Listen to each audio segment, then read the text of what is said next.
Hello everyone, আসসালামু আলাইকুম। আশা করছি আপনারা সবাই অনেক ভালো আছেন। আমরা সবাই আলহামদুলিল্লাহ ভালো আছি। আরও একটি ব্লগ ভিডিও দেখার জন্য আপনাদের সবাইকে ওয়েলকাম জানাচ্ছি। তো আজকের ভিডিওটা আমি সকাল থেকেই শুরু করেছি। আজকে হচ্ছে আমার 3 পাউন্ডের একটা ভ্যানিলা কেকের অর্ডার ছিল। তো ফার্স্টে নাস্তা করার পরে আমি কেকের কাজটা শুরু করলাম। আর কেকটা আমি রাতে তৈরি করে রেখেছিলাম। তো সকালের দিক দিয়ে মানে সকালের নাস্তাটা করার পরে ডেকোরেশন করব, এরপরে এটা বিকেলের দিক দিয়ে ডেলিভারি করতে হবে। সচরাচর দেখা যায় কি সবসময় চকলেট কেকগুলোই ডেলিভারি করা হয়, মাঝে মাঝে আবার ভ্যানিলা কেকেরও অর্ডার আসে। তবে চকলেট কেকটা সবাই একটু বেশি খেতে পছন্দ করে। বাচ্চারা তো সবসময় পছন্দ করেই, বড়রাও কিন্তু পছন্দ করে। আমার কাছে আবার ভ্যানিলা কেকগুলো খেতে অনেক বেশি ভালো লাগে। তারপরে হচ্ছে মিহি আবার চকলেট কেক পছন্দ করে। আর মিনহা তো মানে ছোটো বাচ্চা, তো দেখা যায় কি সবসময় এক জিনিস খেতে পছন্দ করে না। মানে নতুন কিছু দেখলে সেটার প্রতি তার আকর্ষণ থাকে বেশি। যদি ভ্যানিলা কেক দেখে ও ভ্যানিলা কেক খেতে চায়। এরপরে যদি ওকে দ্বিতীয়বার দেওয়া হয় সেম কেক, তখন ও খেতে চায় না, নতুন আরেকটা যেটা দেখে সেটা খেতে চায়। তো এখানে আমি যেটা করেছি, 10 ইঞ্চি মোল্ডে আমি কেকটা তৈরি করেছি। এরপরে এটাকে আমি 2 ভাগে ভাগ করে কেটে নিয়েছি। আপনারা চাইলে 3 লেয়ার করে কেটে নিতে পারবেন, আমি 2 লেয়ার করে কেটে নিয়েছি। এরপরে হচ্ছে 12 ইঞ্চি একটা বোর্ডে আমি কেকটা এখন ডেকোরেশন করে নেব। আর চকলেট কেক কিন্তু নর্মালি সবাই তৈরি করতে পারে। তবে ভ্যানিলা কেকের ক্ষেত্রে বেশিরভাগ সময় অনেকেরই প্রবলেম থাকে, সেটা হচ্ছে কেকটা চুপসে যায়।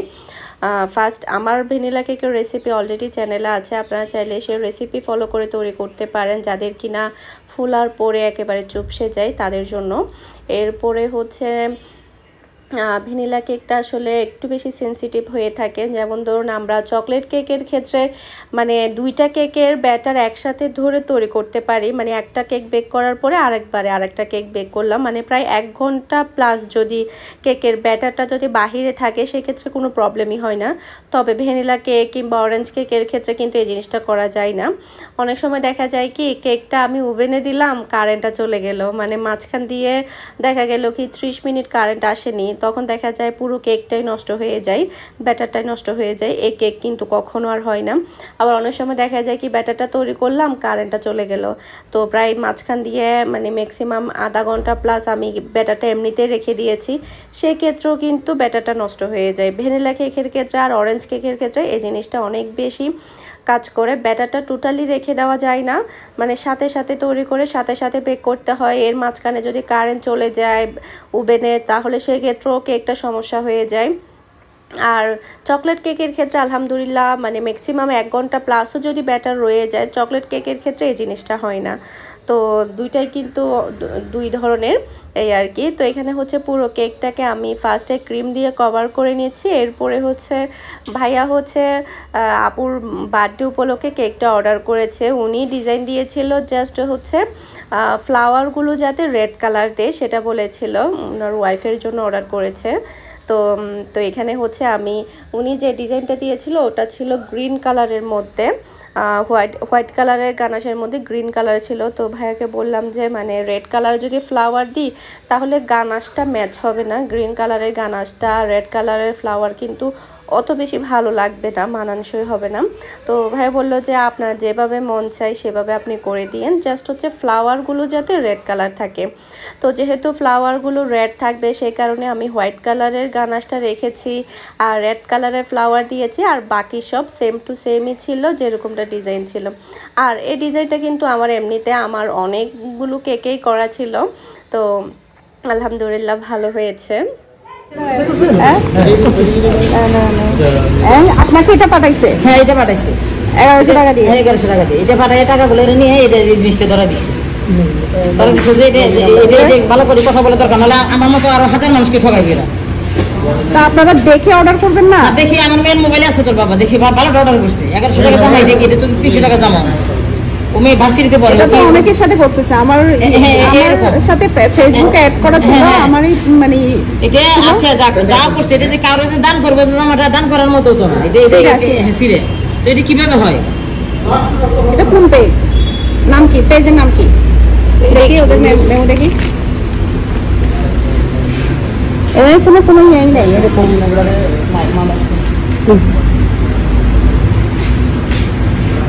এটা কি ওদের কন্ট্যাক্ট নাম্বার? এই নাম্বারে কল করলে পাওয়া যাবে?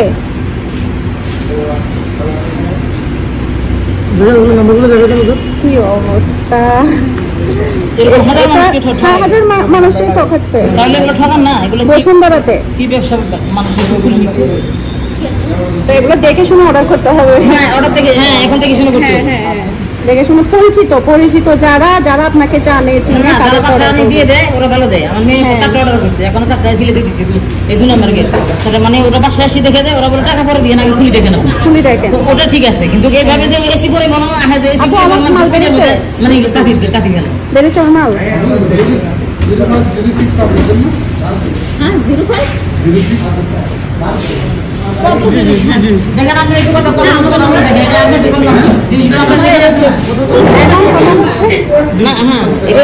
আসলে অনেকের সাথে এই যে অনেক কাপড় সেম দিচ্ছে, কিন্তু অনেকের সাথে করতেছে। আমি দেখছি আমার ফেসবুকে আমার পরিচিত একজনই অর্ডার করছিল। আপনি দেখেন লাখ লাখ লক্ষ লক্ষ টাকা কোটি কোটি টাকার মাল আছে, এগুলো আপনাদের বদনামি হবে না। আমাদের অনলাইনে পার্সেল আনা আপনাকে বুঝিয়ে দেওয়া সেই যে এত মেমো আছে এখন এরপরে যদি যেটাই হবে ওদের সাথে কথা বলবেন, আমি কিভাবে বলছি কি করার আছে সেটা বলবেন।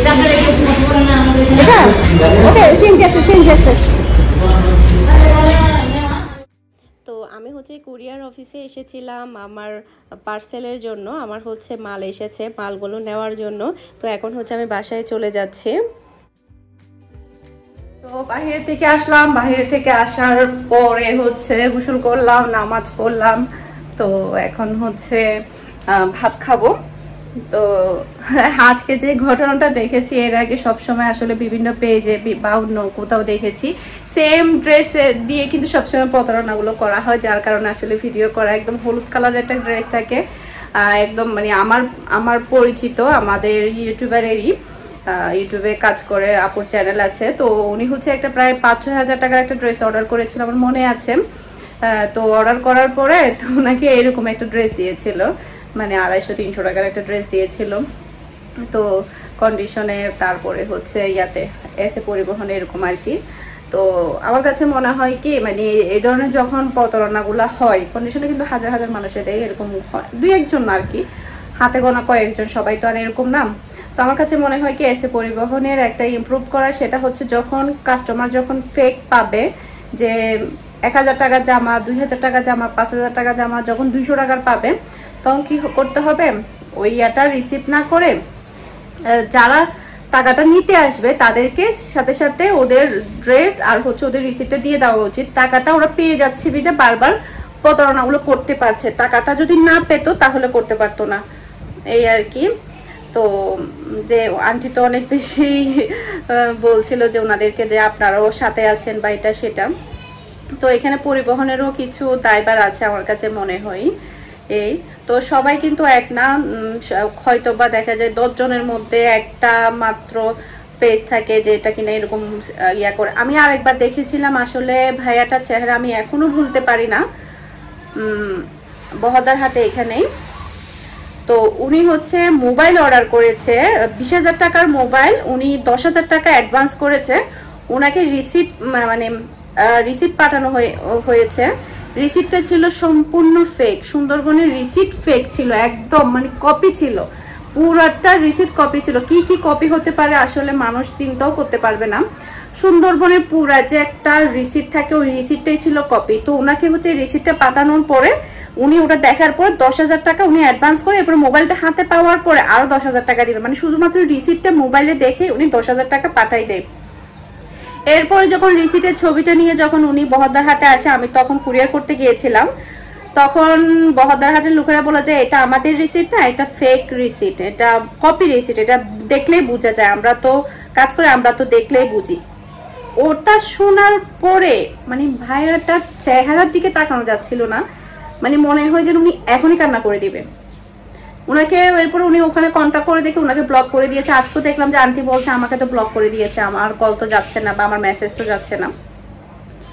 10,000 টাকা, মানুষ কত টাকা কষ্ট করে ইনকাম করে, কত ইয়া করে 10,000 টাকা মোবাইলের জন্য উনি অ্যাডভান্স করে দিয়েছে।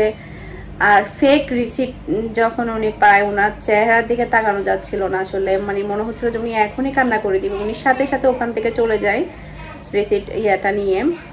এই আর কি। এরকম আসলে ধোঁকাবাজি করে আসলে কয়দিন, একদিন 2 দিন এরকম আর কি, বেশি দিন তো আর চলতে পারে না, কখনো ধোঁকাবাজি কোনো জিনিস বেশি দিন টিকতে পারে না। এই তো এখন হচ্ছে অনেক বেশি খিদা লেগেছে, প্রচুর টাইম হয়ে গিয়েছে। মিনহা একা ছিল, মিহি আমাদের বাসায়, তো মিনহা আর হচ্ছে লাকি একা ছিল। মিনহা মোবাইল দেখছিল, লাকি কাজ টাজ করছিল, ঘর মুছছিল, তারপর ভাত ডাল এগুলো রান্না করেছে। তো আলু ভাজি, আলুর কাটার জন্য আলু টালু রেডি করে রেখেছে। আমি এসে বুরকাটা কুলে সাথে সাথে আলু ভাজিটা বসালাম। এরপরে লাকিকে বললাম যে ডিমটা ভেজে নে তুই, তো সবকিছু টেবিলে নিয়ে এসেছে, ডিম টিম ভেজে। এখন জাস্ট হচ্ছে ডাল, আলু ভাজি আর ডিম দিয়ে দুপুরে ভাতটা খাবো, রাতের দিক দিয়ে রান্না করব, কারণ আমার অনেক বেশি লেট হয়েছে বাহিরে থেকে। আর আমি ঘুম থেকে উঠেছিও আজকে প্রচুর লেটে, চনাবুট ভিজিয়েছিলাম সকালে চনাবুট ভাজি করার জন্য, তবে ঘুম থেকে উঠতে এত বেশি লেট হয়েছে। পরে আবার ব্রেড এনে দোকান থেকে ব্রেড দিয়ে চা দিয়ে খেয়েছি, চনাবুটা সেদ্ধ করিনি। তো সন্ধ্যা নাস্তার জন্য চনাবুট সেদ্ধ করবো, চনাবুট ভাজি করব, রাতে রান্না করতে হবে, তারপরে বিজনেসের অনেক বুকিং এর কাজ আছে, সবকিছু শেষ করতে হবে। হ্যাঁ আম্মু, এই আর কি। তাহলে আর বেশি কথা বলছি না, এখন ভাত খেয়ে নি, তারপরে হচ্ছে আবার কথা বলবো আপনাদের সাথে। টুনটু মাম্মা হ্যালো বলো, হ্যালো। টুনটুর গায়ে কাপড় নেই তাই ওকে দেখাচ্ছি না। ওকে, তাহলে ওকে কাপড় চোপড় পরিয়ে দিই। তো সকালের জন্য যে চনাবুটগুলো ভিজিয়েছিলাম সেগুলো এখন আমি ভেজে নিয়েছি। এখন হচ্ছে আমরা চনাবুট দিয়ে সন্ধ্যায় নাস্তা করব।